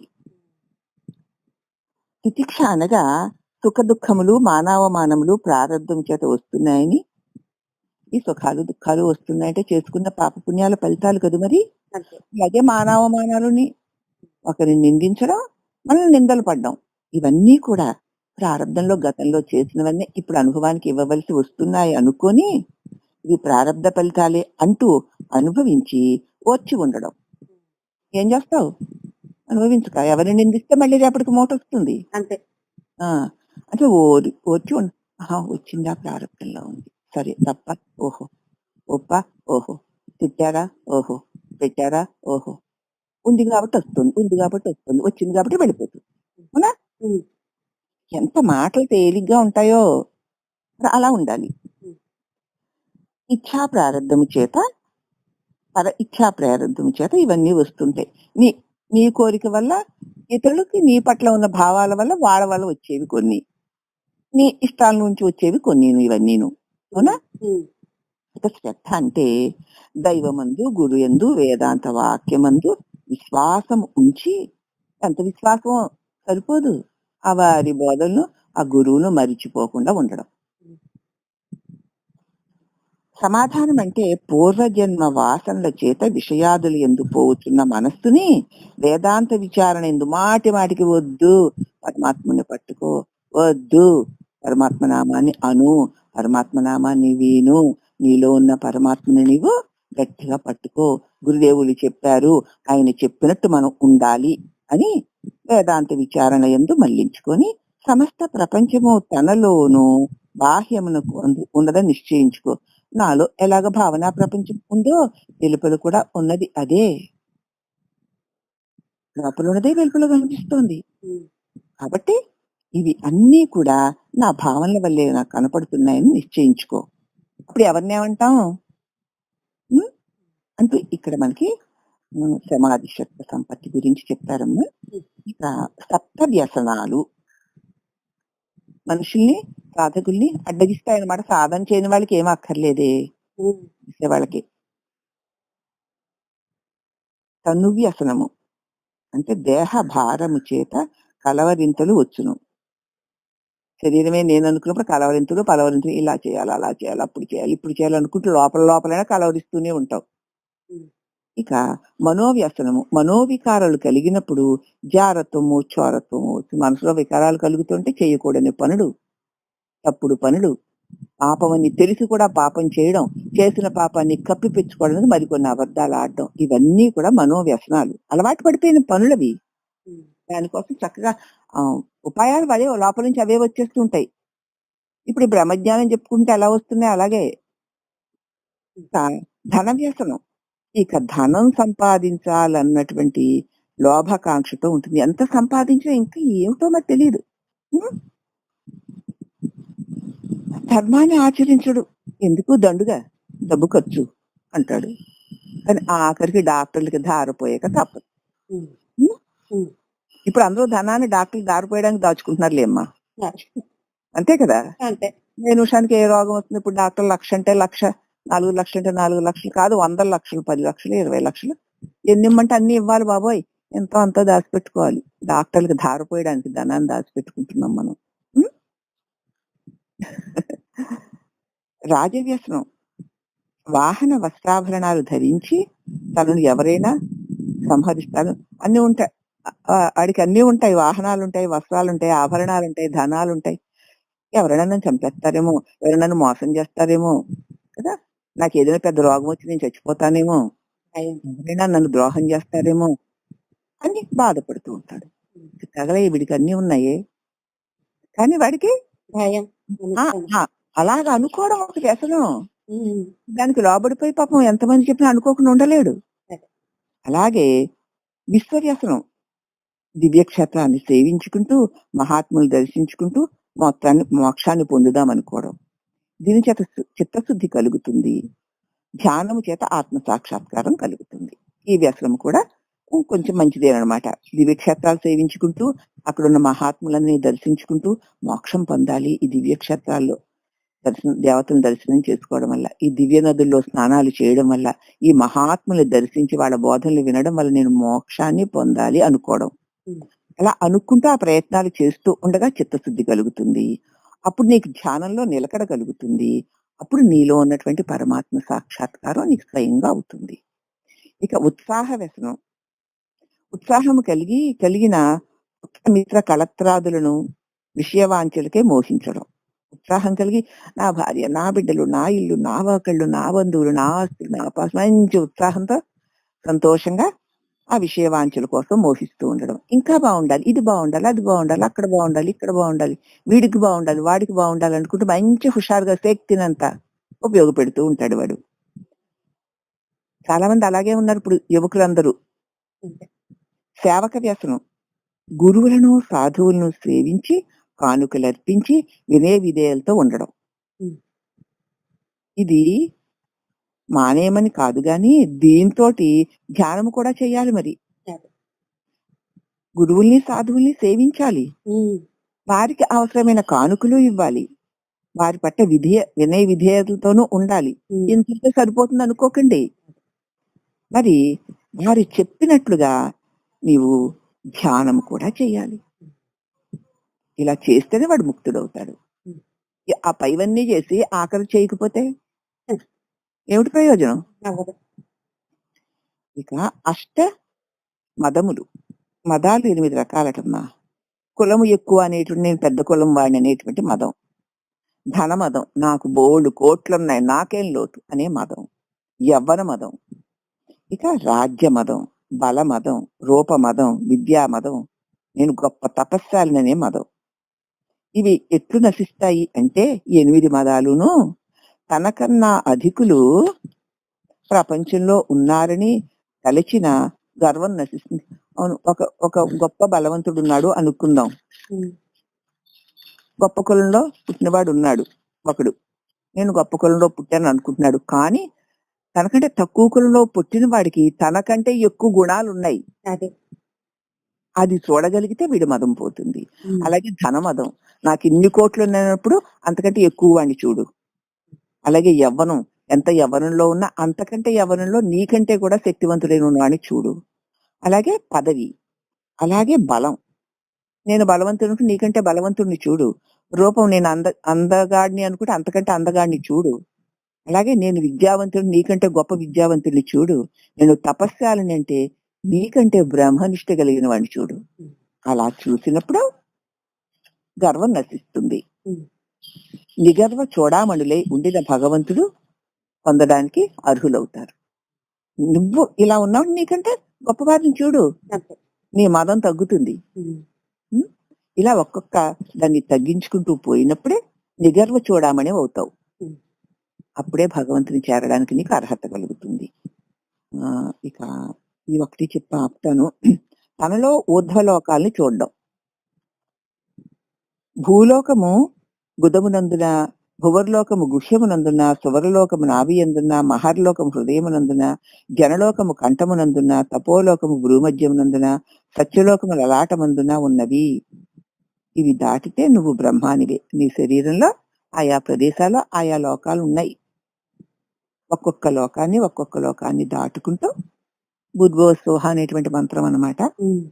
దాటుకుంటూ తపోలోకమైన భ్రూమధ్యమందు చేరిన తర్వాత ఇక అక్కడి నుంచి సత్యలోకము, శాశ్వత లోకాన్ని నువ్వు పొందగలుగుతావు. దానిని కూడా, సత్యలోకాన్ని కూడా దాటిన తర్వాతనే నేనన్న అహం రాలిపోతుంది. ఇప్పుడు బ్రహ్మంవై మిగులుతావు అని చెప్తున్నారమ్మా. ఇక అధోలోకాలు మిగతావన్నీ రేపు చెప్పుకుందాం. అలాగే. ఉం.